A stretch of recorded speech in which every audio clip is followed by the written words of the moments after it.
Hello students. तो जैसा कि मैं डॉक्टर आशीष गुप्ता आपका लाइफ साइंस एजुकेटर, बहुत ही बढ़िया खुशखबरी आप लोगों के सामने आ चुकी है कि जिसका इंतजार था सीएसआर नोटिफिकेशन जून 2024 के लिए ऑलरेडी रिलीज कर दिया गया है। तो आओ बात करते हैं प्रॉपरली कि सीएसआर नेट 2024 जो जून वाला जो एग्जाम होगा जून 2024 उसका जो ऑफिशियल नोटिफिकेशन है उसके रिगार्डिंग एक आपको प्रॉपर गाइडेंस देते हैं। तो आप देखो, जो नोटिफिकेशन है वो कल ही आपका 1 तारीख को रिलीज हुआ है। कब तक फॉर्म भरने की डेट है? 21 तक आप इस फॉर्म को फिल कर सकते हैं, तो ज्यादा विंडो नहीं दिया गया है। आप देखो यहाँ पर आपके पास 1/5/2024 से आप 21/5/2024 तक ये फॉर्म फिल कर सकते हैं। और ध्यान रखना, विंडो इस बार ज्यादा नहीं दिया गया है, टाइम ड्यूरेशन के अंदर आप फॉर्म फिल कर दें। उसके बाद अगर आपको कोई भी इंफॉर्मेशन देखनी है तो वो आपका csrnet.nt.ac.in की वेबसाइट पर आपको सारा बुलेटिन आपको मिल जाएगा।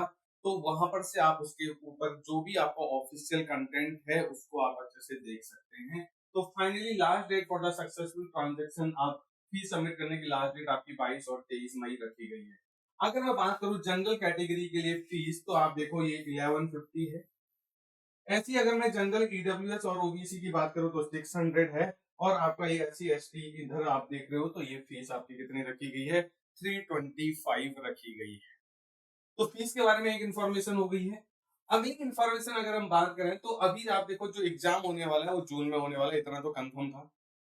जो डेट्स आ गई है वो आपकी 25, 26 एंड 27 आपकी क्या है? आपकी ये जून में एग्जाम होने वाला है। ठीक है, करेक्शन के लिए दिया हुआ है आपका। देखो, अगर आपने कोई गलती कर दी है एग्जाम में फॉर्म भरते समय, तो क्या होगा, आपको एक करेक्शन विंडो दिया जाएगा। और उस करेक्शन विंडो में 25 मई से 27 मई तक आप अपने करेक्शन कर सकते हो, अगर मे भी कोई गलती आपसे फॉर्म भरते समय हो जाए।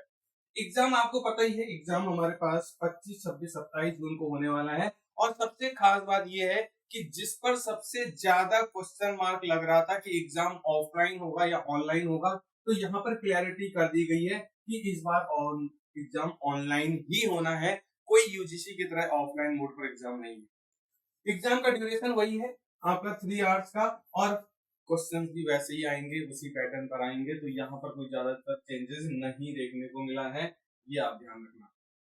अगर मैं बात करूं यहाँ पर eligibility will be determine the following manner, तो आप किसके लिए कैसे आगे बढ़ना चाह रहे हो? अगर आप यहाँ पर जेआरएफ देखो, आप कैटेगरी 1 पर award for JRF and appointment at assistant professor, तो यहाँ पर देखो eligibility for JRF yes, assistant professor yes, PhD aspirant yes. ठीक है, जो कैटेगरी 2 है उस कैटेगरी 2 में देखना appointment as assistant professor and admission to PhD. तो अगर आप सीधे सीधे क्या कर रहे हो, आप पीएचडी के लिए एडमिशन लेना चाह रहे हो, आपको जेआरएफ नहीं चाहिए, तो आप उस समय ये जेआरएफ की जरूरत नहीं, सीधे आप असिस्टेंट प्रोफेसर के लिए अप्लाई करना चाह रहे हो, तो आपके पास क्या होना चाहिए? नेट होना चाहिए। ऐसे आप पीएचडी एडमिशन में भी आप नेट के बेसिस पर जा सकते हो। कैटेगरी थ्री है कि वहां पर आपको केवल पीएचडी के लिए अगर ओनली क्या करना है, केवल पीएचडी के लिए अप्लाई करना है, तो आपके पास केवल और केवल क्या चाहिए? PhD admission. आपको उस समय आप सीधे आपका एंट्री करा सकते हो। इसके बाद आप देखो अबाउट जूनियर रिसर्च फेलोशिप। भाई आपको पता है कि फेलोशिप कितने मिलने वाली है? शुरू के 2 साल तक फेलोशिप कितनी है? 37,000 पर मंथ। साथ के साथ ध्यान रखना, एचआरए होगा, वो एचआरए आपका सिटी टू सिटी वेरी कर जाएगा। और यहाँ पर आपका एक कंटीजेंसी एनुअल अमाउंट मिलता है, ये आपका 20,000 पर एनम होता है, ये ध्यान रखिए। अगली जो इंफॉर्मेशन है वो ये है कि आखिर एलिजिबिलिटी क्राइटेरिया में क्या चेंज हुआ है। देखो, जनरली आपका जो 28 ईयर्स हुआ करते थे वो एज की बात हम बात में करेंगे। पहले अगर मैं बात करूं कि कैसे आप कौन कौन से कैंडिडेट इस फॉर्म को फिल कर सकते हैं, तो आपने देखा जनरल अनरिजर्व या जनरल ईडब्ल्यूएस कैंडिडेट्स को आपका मास्टर्स में कितना परसेंट मार्क्स चाहिए? 55% मार्क्स लाने होंगे। बाकी अगर हम बात करें अदर ओबीसी एससी एसटी, यहाँ पर अगर हम बात करें तो यहाँ पर आपका थोड़ा सा रिलैक्सेशन है, 50% मार्क्स रिक्वायर्ड होंगे। दूसरी बात यह है कि अगर आप कोई कैंडिडेट एमएससी डिग्री में ऑलरेडी आपका अपियर है, मास्टर प्रोग्राम में अपियर है, तो आप देखो परसुइंग देयर मास्टर डिग्री और इक्विवेलेंट कोर्स और candidates who have appeared for their qualifying master degree final year, तो वो भी इस एग्जाम को आराम से देने के लिए कैपेबल है। तो अपीयरिंग वाले स्टूडेंट्स भी आपका आराम से एग्जाम दे सकते हैं, बस एनरोलमेंट होना चाहिए मास्टर्स में आपका। ठीक है, ये हो जाएगा।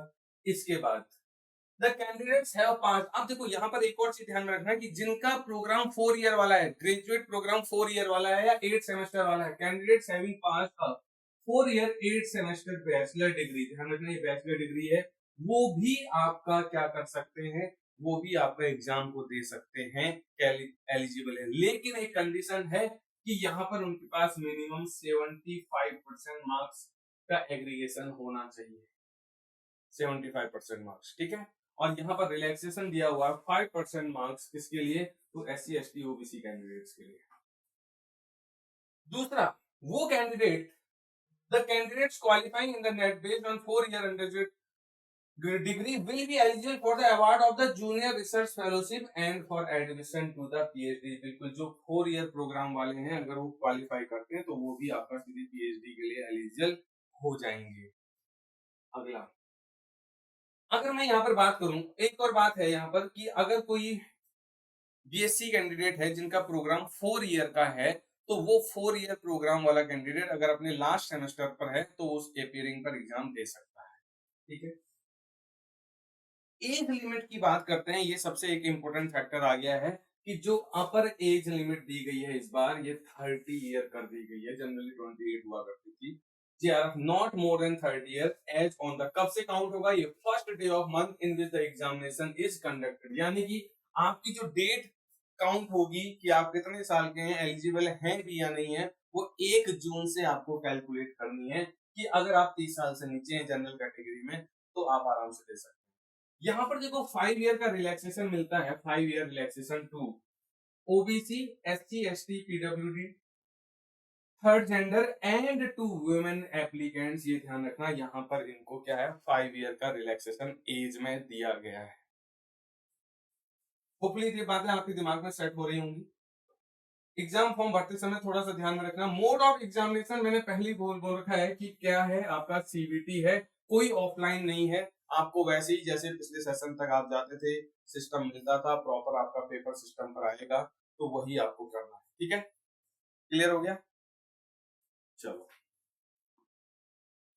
पैटर्न पैटर्न अगर हम देखें तो पैटर्न वही है, टोटल क्वेश्चंस आपके पास भाई पार्ट ए है, पार्ट बी है और पार्ट सी है।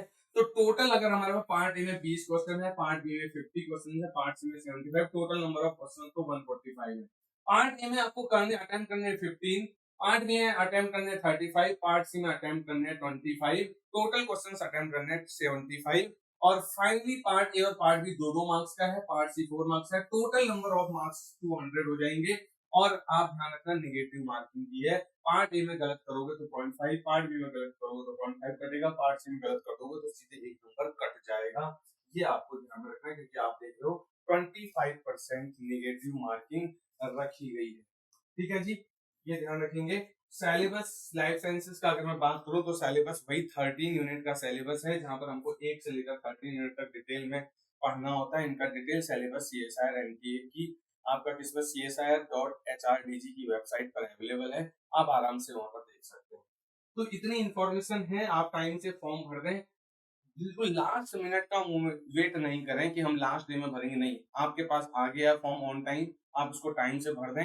ठीक है, और जो भी अगर आपको लग रहा है कि गलती हो गई तो गलती अगर सुधारनी तो उसके लिए भी करेक्शन विंडो दिया गया, आप आराम से उसको करेक्शन विंडो के टाइम पर उसको चेक कर सकते हैं। और अब आप अपनी मेरे साथ अपनी तैयारी को बिल्कुल टॉप लेवल तक ले जाने के लिए मेरे साथ जुड़ सकते हैं। मैं इस YouTube चैनल पर शाम को 7 बजे आपके साथ जुड़ता हूँ, जुड़ना ना भूलें। मैं पार्ट सी को लेकर आपकी तैयारी करा रहा हूँ और बेहतरीन तरीकों से मैं आपके साथ आपके लेवल को इधर से इधर पहुंचा दूंगा, तो मेरे साथ कनेक्ट हो सकते हैं। टेलीग्राम चैनल मेरा ये है, क्लास का लिंक आपको इस टेलीग्राम चैनल पर मिल जाएगा, तो ये टेलीग्राम चैनल को ज्वाइन करके रखें।